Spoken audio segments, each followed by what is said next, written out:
everyone, Jack here. Before the episode starts, I just have a quick announcement. We have restructured our Patreon tiers to make things a little bit more affordable for our patrons and a little bit more doable for staff. So if you were previously a patron, I encourage you to go and check your membership to make sure that it is still what you want and you are still getting your benefits. Because of that, unfortunately, I cannot do our little thank you to all of the people who are supporting us, but just know that we are still very grateful and we are still thinking about you every day. And now on with the episode.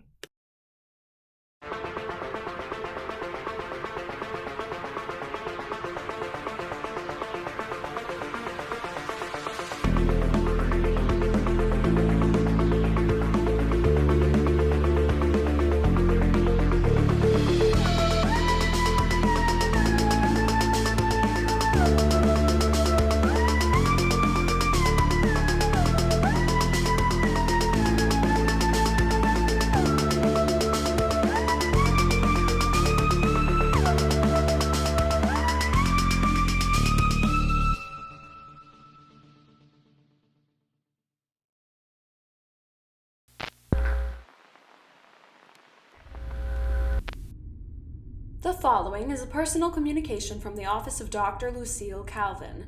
If you are not the intended recipient of this tape, I reserve the right to legal action regarding unlawful violation of private communications without legal precedent to do so. Message start.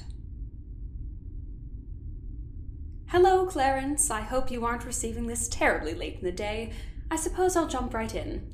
Typically, I would make more of an attempt at small talk. However, I've had a lot of time to reflect upon our shared goals, and I found myself frustrated in a way I feel only you could understand.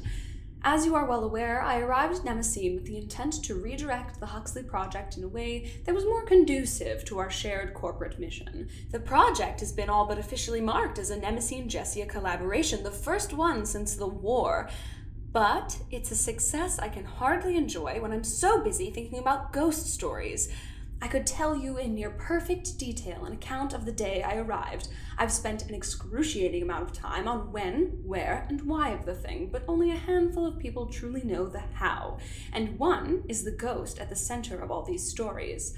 The others still assume that if they just keep avoiding the subject, I'll somehow forget. And we all know how I feel about assumptions. In response to this, I've taken it upon myself to conduct a proper investigation on behalf of Jessia Corporation, with all the legal mumbo-jumbo to boot. I'm hoping with the added pressure of a legal setting, the responses of the prisoners to my line of questioning will become far more direct. No more ghost stories. I would like answers, and real ones. These tapes contain all the information I've been able to gather thus far on the death of one Warren Kane. I'd appreciate it if you review them with your legal team on Earth and send word of my options up as soon as possible. You should have all the information you need. If you don't, then I'm sure you'll let me know as soon as you get into the office. Though, I'd appreciate if your complaints could wait until the end of the presentation. Anywho, that's enough precursor. Reflections will be in the last tape. End of message.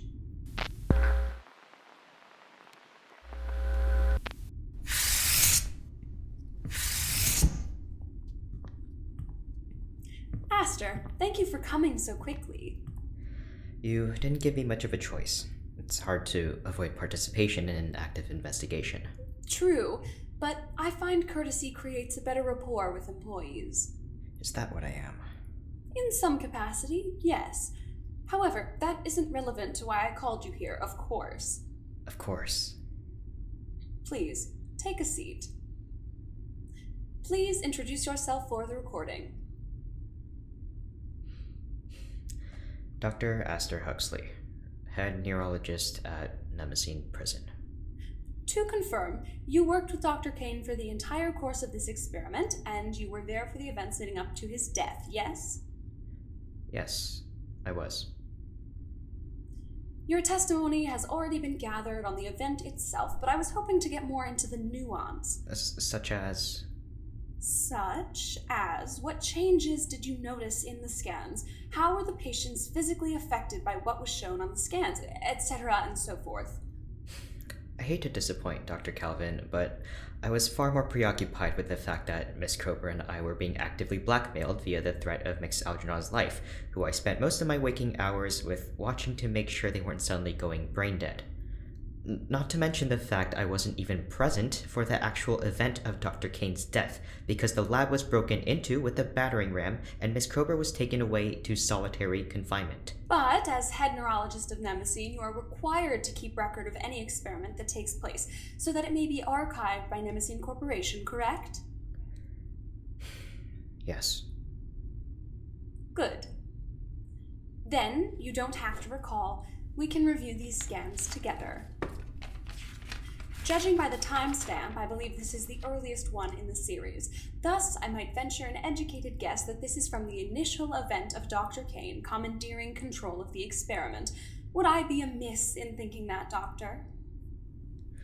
No, Dr. Calvin. You would not. I was under the impression that Mix Algernon was not able to create any real pushback until the 4th day. No, he was not. Mix Algernon remained in a comatose state for the majority of our time prior to your arrival.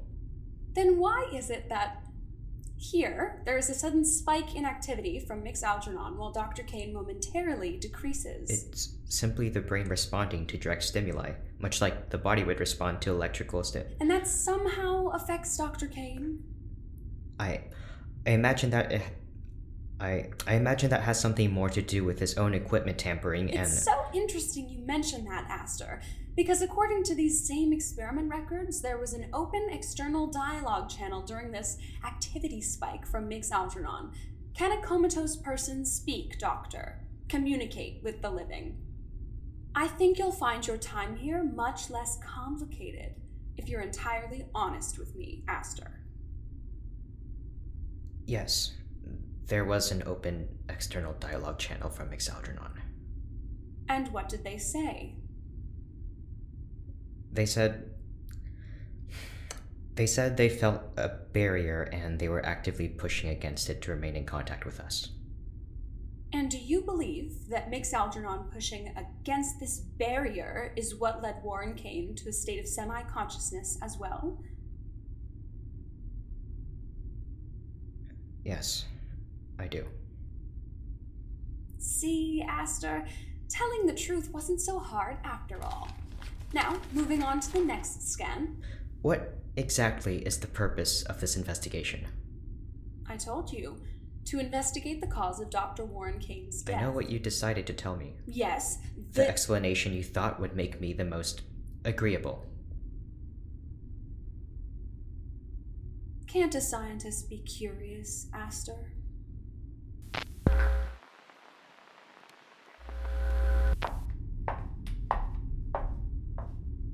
Sorry to bother you all in your off time, especially when you were having such a lively conversation. Something interesting, I assume? Oh, just a little performance I've been putting together for a few of our more theatrically minded compatriots. Jules agreed to help manage the whole thing. Oh, I didn't realize you were a patron of the arts, Miss Kroeber. It's a recent development. Well, it's always wonderful to see someone expanding their cultural horizons. As much as I'd love to press you for details, I'm afraid I'm not here for pleasure. Mix Algernon?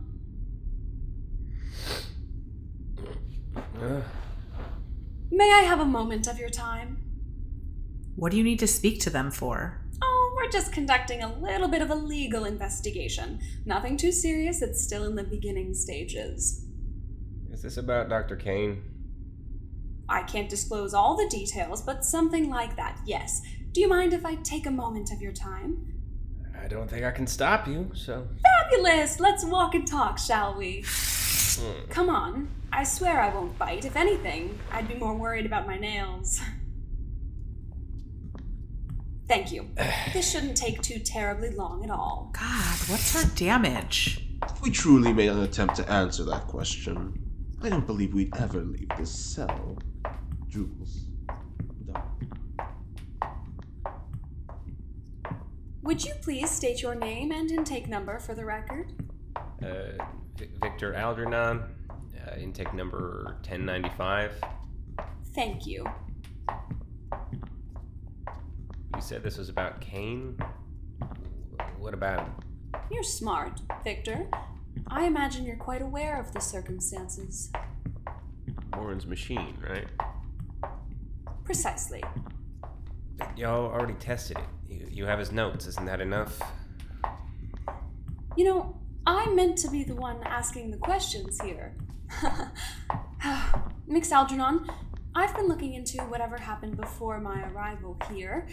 That is, Dr. Kane's passing, and I believe I found something else worth investigating here, beyond just a few simple EEGs. I spoke to Huxley earlier, and he mentioned something very interesting while we were reviewing the scans. Do you recall anything about a mental barrier, Algernon?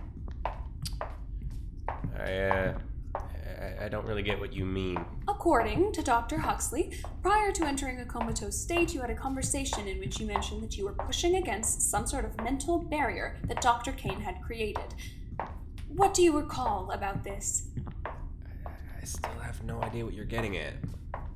I'm not aiming to be anyone's enemy, Algernon.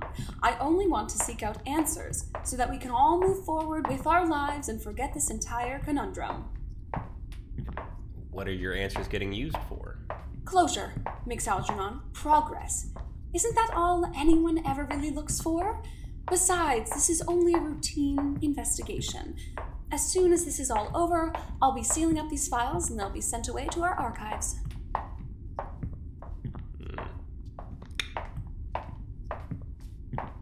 I believe there is a way where we can help each other, Victor. But only if you share your story. Even if I wanted to. Like I said, I don't remember anything. Sorry. Oh, I don't think that's quite true. I think you remember a bit more than you're letting on. That's what you told Aster, right?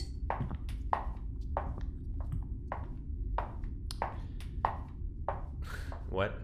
In that little interview you did after everything happened, Aster had it tucked away in some drawer in the lab, hidden under some papers. Terrible stuff, but it is fascinating. Keeping someone hostage in their own worst memory for 4 days, and they don't even live to see it through. Yeah.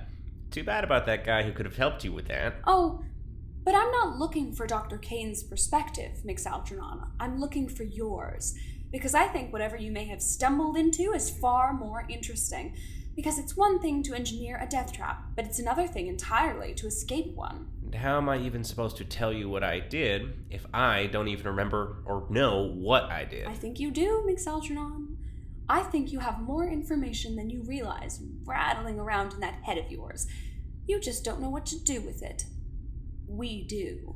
You make it sound like this is my best option. That's because it is. I wasn't exaggerating about being interested in progress, you know. I truly think that we could be looking at a new generation of scientific progress with what's been discovered here, and, like it or not, you are a piece of that discovery. And what if I don't want to be a part of that discovery? Algernon, you and I both know well that if you still had that choice, you wouldn't be here. Need I remind you that not only is this a legal investigation, but you yourself are also under contract. Jesus Christ. If you're looking for answers, I don't have them.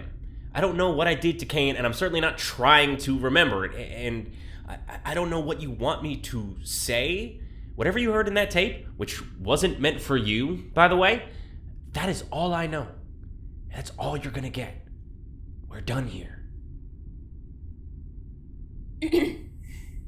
Fine. Let's get you home, shall we? Thank you for your time, Algernon. I look forward to seeing you tomorrow. We can continue this discussion then.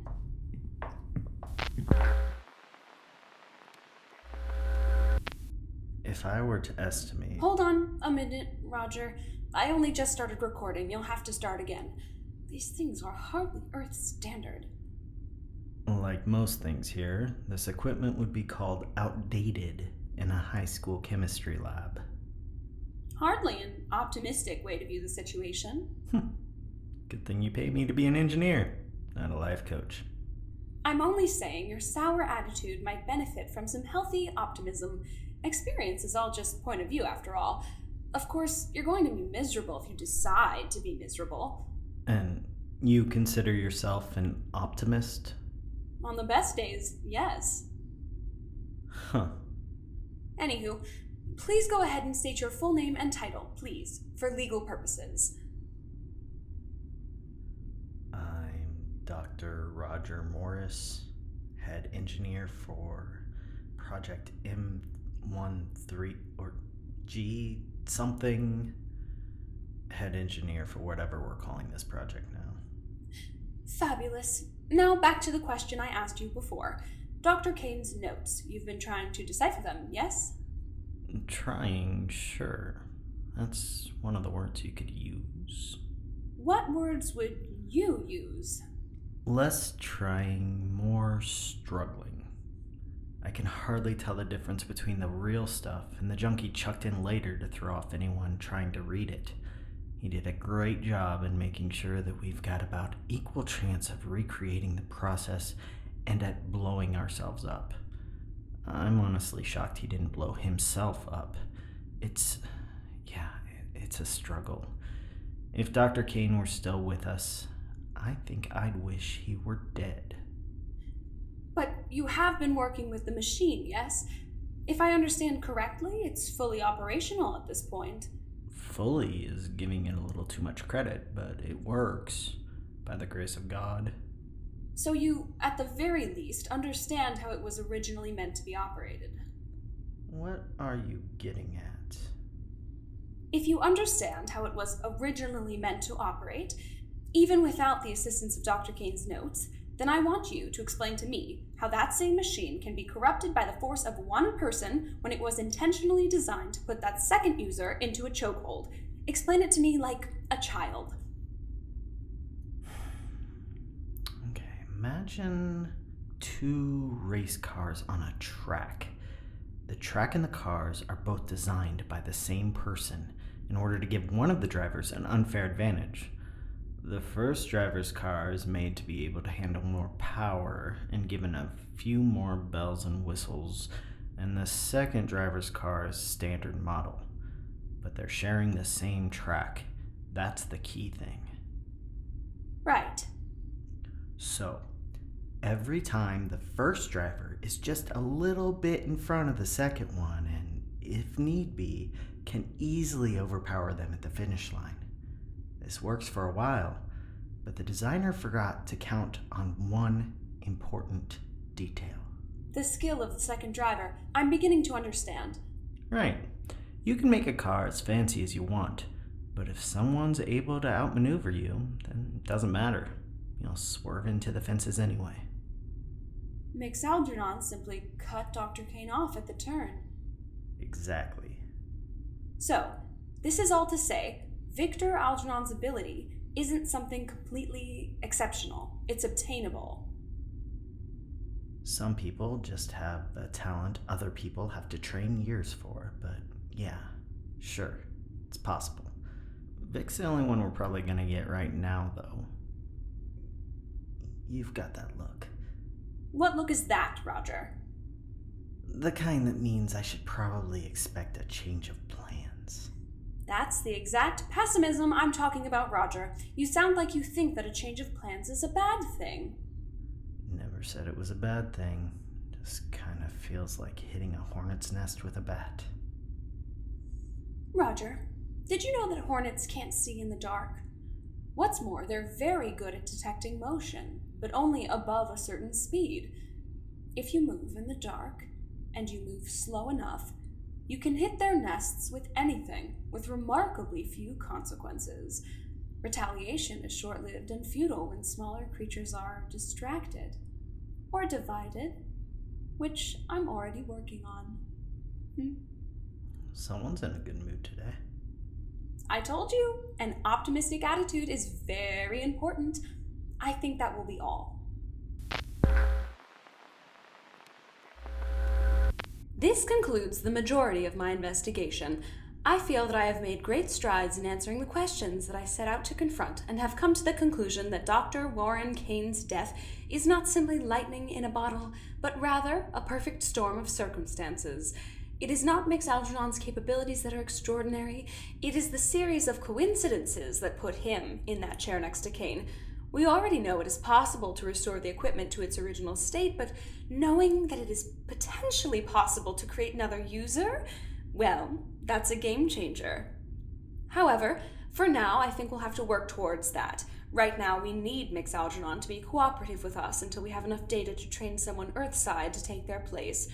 I'm thinking someone with a military background, perhaps, when the time comes. In light of these revelations, I'm looking into my ability to increase restrictions, make their sentence a little more unbearable through an additional manslaughter charge. Oh yes, one last thing, Clarence. I made an interesting discovery during the course of my investigation. One of the patient tapes. They attempted to record over their conversation to destroy the evidence. However, I managed to salvage some of it. I believe it will lend even more weight to our legal threat and instill in our employees an even greater urge to cooperate. I'll play it for you here. But once we leave this block, the 2 surrounding areas are patrolled in hourly shifts. Depending on the time things happen, that completely changes the best way to get to the pod bay. It all depends on which guards are out and what routes they're taking. And I would like to note, the pod bay is clear on the other side of the station.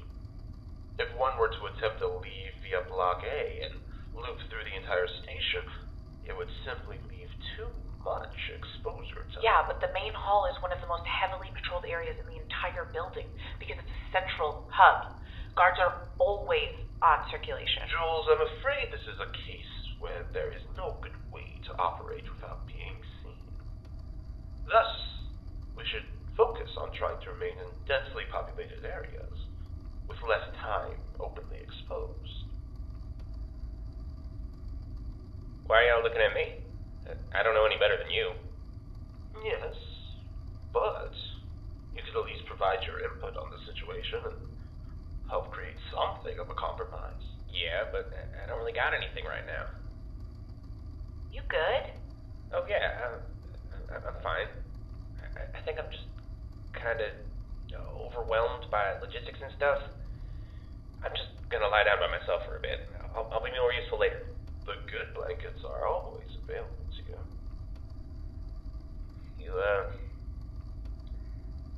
You have no idea what you're missing out on, Hux. Well, you're burning a hole in your office floor thinking about whatever it is you think about. Us cool kids are out here, scheming about walking paths. Things are escalating fast. Like, we take one step forward and immediately get pushed 2 steps back. And Jules has already given me shit for getting in my own head, but I'd argue it's kind of hard not to when it feels like you're just holding your breath, waiting for the worst case scenario. It's not like a lack of faith or anything. I think we can do it. I think we will do it. It's just, I don't know. It's hard to have any goddamn optimism when we're all trapped on a runaway train, or space station. Even though space stations can't really run away since they're being pulled into a continuous... it doesn't matter. I'm just gonna stop.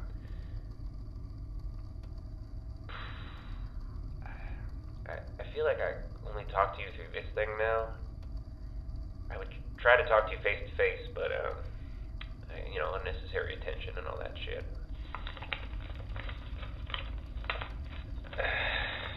Even if I could say something to your face, you'd probably just give me some more cryptic bullshit anyways. Every time I feel like we're getting somewhere, there's always one more mystery wrapped in an enigma and chained into a cement box you've thrown into goddamn ocean. So it's hard to get everyone else on the same page that you're probably not gonna sell us out to the government. For what it's worth, though, I trust you. More than I ever should, but I trust you. So, Lucy here says, how do I delete this? Fuck. Now, you don't have to worry your pretty little earth-dwelling head about this. It's space business, but I figured I should make you aware of it nonetheless. If push comes to shove, blackmail is something your favorite twin can do very, very well. Looking forward to hearing from you soon. End of message.